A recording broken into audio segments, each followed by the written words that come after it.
was I wrote a few things down along the way. As we would come back, and this is actually something that annoyed the hell out of me, but I think Perry was right about this, and at least how we worked, was we were fairly psychotic about this. Like, we kept going in circles and circles and circles, and his thought was, if we come back enough times, we know that that thing is the right thing, or at least it's the best that we can do, because we keep coming back to it. So it's a little bit of a pattern.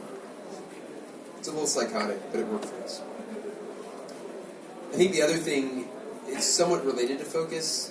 It's so something happens as a company grows, as a company becomes maybe popular, as you can maybe start making a little bit of a salary, as you lose sight of that moment where you couldn't make a salary. You lose sight of that moment when shit was shitty, and you don't think you're going to launch this thing, and you're about to throw in the towel. Or, who's your original customer? Like, why are you doing this? Like, who are you doing this for? And so there's this, I think about this quite a bit as a founder of a company that has a very emotional root to the three of us, which is losing the plot.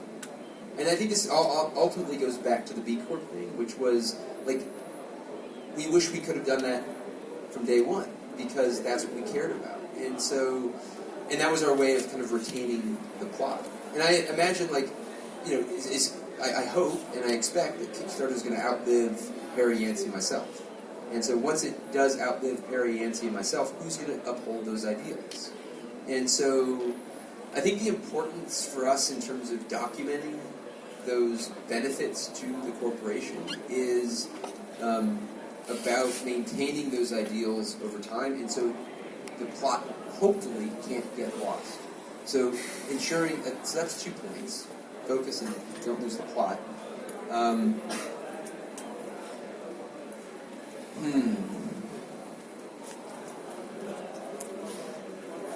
Growth. I want to talk about that. So, why don't we talk about fundraising? How about we talk about that? That was one of our things that we were talking about.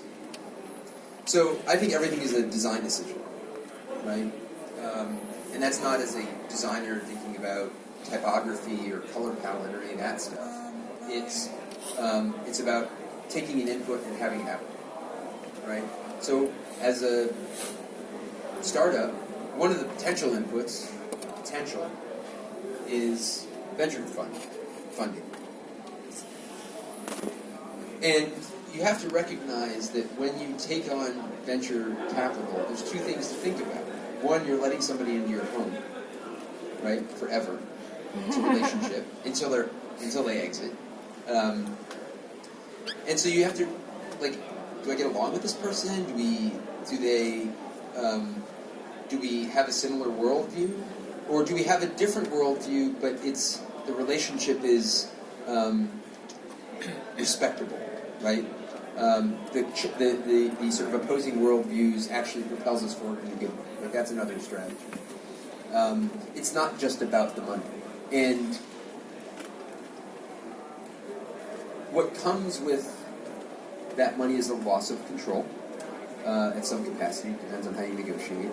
And the more money you take on, the more responsibility you have to those venture capitalists and their LPs, because you have to recognize they're in the business of making money. You have to return that investment. That is your contract with them. And so the more you take on, the more you have to give back, and the more you have to live up to. And so I think that, as a design decision, is really important. It's about an input and an output. And so it's also about this relationship. And so